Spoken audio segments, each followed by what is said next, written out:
Il était une fois une mère porc et ses 3 porcelets. 3 frères ont la même taille. Ronds, roses, avec les mêmes queues drôles. Tout l'été, les cochons jouaient dans l'herbe verte, se prélassaient au soleil, se prélassaient dans les flaques d'eau. Mais l'automne est arrivé. Un jour, ma mère a dit qu'il était temps pour eux de penser à l'hiver. Elle leur a demandé de construire une grande maison. Le jeune frère a dit que l'hiver était encore loin. Le frère du milieu a dit qu'il construirait sa propre maison en cas de besoin. Et le frère aîné a décidé de construire la maison lui-même. Les frères cadets et intermédiaires n'ont fait que jouer à leur jeu.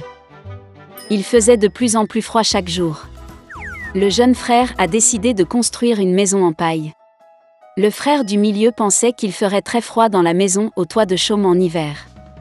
Il a décidé de construire une maison à partir de brindilles et de brindilles. Le soir, leur logement était prêt. Ils étaient très fiers d'eux-mêmes et ne pouvaient pas se lasser de leur bâtiment. Maintenant, ils étaient libres et pouvaient faire ce qu'ils voulaient. Ils ont décidé d'aller voir leur frère aîné et de voir quel genre de maison il s'était construit. Le frère aîné était occupé à construire. Il a appliqué des pierres, malaxé de l'argile et s'est lentement construit une maison fiable et durable. Les jeunes frères ont trouvé leur frère aîné au travail. Ils étaient très surpris du genre de forteresse qu'il construisait. Le frère aîné a continué calmement à travailler. Les frères cadets et intermédiaires ont commencé à plaisanter et à rire de sa maison. Ils étaient tellement amusés que leurs cris résonnaient loin à travers la pelouse. Le frère aîné a demandé à se taire, car le loup pouvait les entendre. Les frères cadets et intermédiaires étaient encore plus amusés. Ils ont décidé que le frère aîné n'était qu'un lâche. Et les 2 braves frères sont allés se promener. En chemin, ils ont chanté et dansé, et quand ils sont entrés dans la forêt, ils ont fait un tel bruit qu'ils ont réveillé le loup qui dormait sous le pin. Le loup mécontent et affamé se rendit à l'endroit d'où provenaient les hurlements de 2 cochons stupides. Les frères marchaient joyeusement et parlaient de la facilité avec laquelle ils traiteraient le loup. Et soudain, ils ont vu un vrai loup vivant. Il se tenait derrière un grand arbre. Il avait des yeux très mauvais et une énorme bouche à pleines dents. Les frères étaient si effrayés que leurs queues minces tremblaient finement, finement.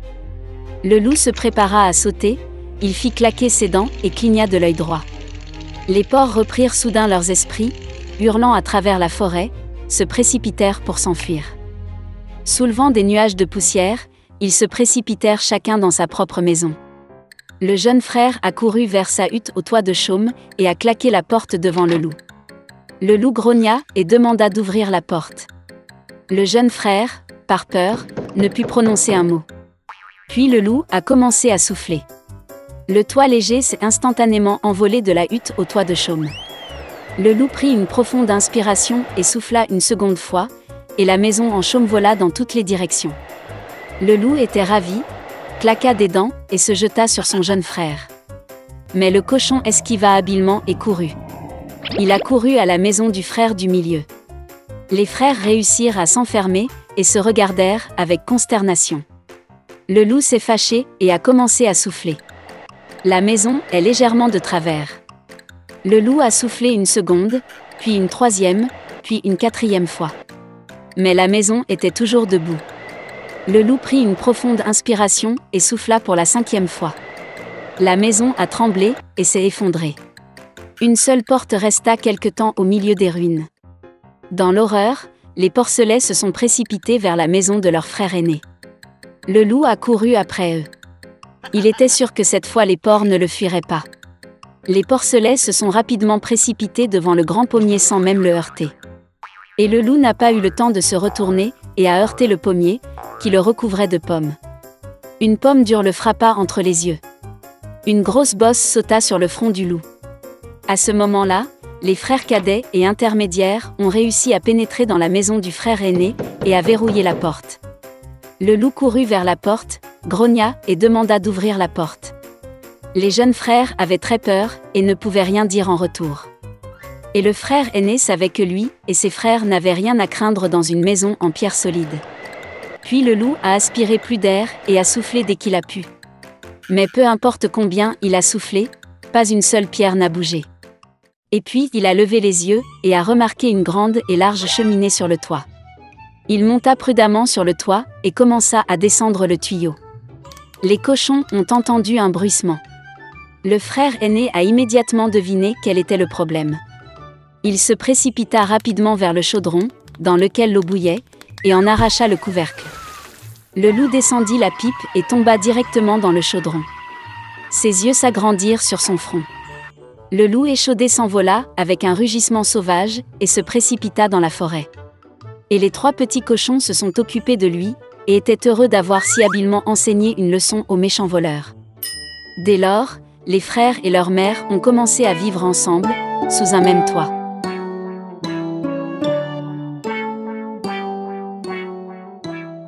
La veille de Noël, Fritz et Marie avaient hâte de déballer leurs cadeaux. Soudain, on frappa à la porte. C'était leur oncle avec un tasse de cadeaux dans ses mains. Les enfants étaient très heureux de le voir. Puis ils ont commencé à déballer les cadeaux. Marie a eu des poupées fantaisie, de la vaisselle jouet et une belle robe en soie. Fritz a également obtenu ce qu'il voulait, un cheval magnifique et un roi des souris. Marie a remarqué qu'il y avait un soldat sous l'arbre. C'était le casse-noisette, conçu pour croquer proprement les noix dures. La fille a vraiment aimé. Mais Fritz a dit que c'était son cadeau et a essayé de le prendre à sa sœur. Les enfants ont étiré le casse-noisette si loin qu'ils lui ont arraché le bras. Le jouet cassé est devenu inutile pour le garçon. Marie était très bouleversée et fondit en larmes. Mais mon oncle a pu réparer le soldat. La fille était heureuse et le serra doucement dans ses bras. La journée était très chargée, alors elle s'est vite fatiguée et s'est endormie juste sous l'arbre. Pendant son sommeil, Marie a entendu des sons étranges. Ils étaient comme des histoires de souris.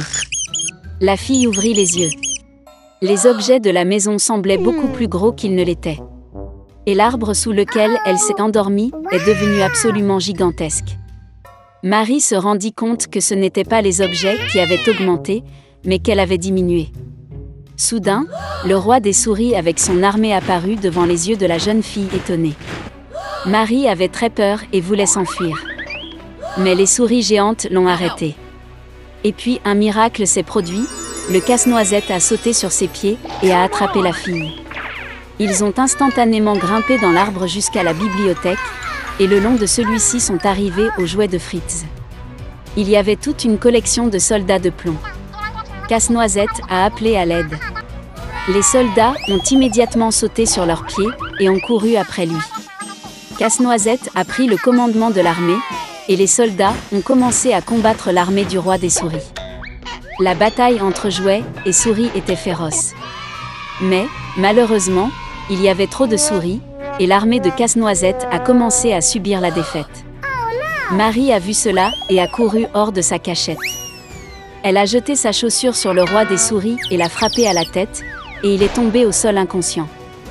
Le reste des souris a réalisé que la bataille était perdue et s'est enfui dans toutes les directions. Marie a couru vers le casse-noisette, mais il était inconscient, car il avait été grièvement blessé par le roi des souris. La fille pensa qu'il était mort et se mit à pleurer amèrement. Et soudain, une belle fée est apparue derrière Marie. Elle a décidé d'aider la fille. D'un geste de sa baguette, elle relança Casse-noisette. Avec un deuxième mouvement de sa baguette, la fée transforma le soldat en un beau prince. Marie et Casse-noisette se regardaient avec des yeux aimants et ne pouvaient pas quitter les yeux.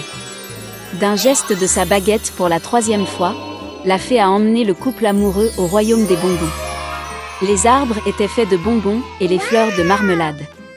C'était un endroit merveilleux. Marie ferma les yeux une seconde de plaisir. Et soudain, elle a entendu la voix de sa mère, qui l'appelait par son nom. Ouvrant les yeux, la fille vit sa mère, qui la regarda avec confusion. Marie ne pouvait pas non plus comprendre ce qui se passait. La fille a raconté son merveilleux voyage, mais sa mère ne lui a souri que gentiment. Puis Marie a vu le casse-noisette en éteint dans ses bras. Et puis elle s'est rendue compte qu'elle avait dormi sous l'arbre toute la nuit, et que tout ce qui lui était arrivé n'était qu'un rêve vivant. Quelques années plus tard, le neveu de leur parrain est venu rendre visite à Marie et Fritz. Dès qu'il est entré dans la maison, la fille est presque tombée au sol de surprise. Le garçon ressemblait à Casse-Noisette comme 2 gouttes d'eau. Il aimait aussi Marie à première vue. Après un certain temps, ils se sont mariés et n'ont pas vécu pire que dans le royaume magique des bonbons.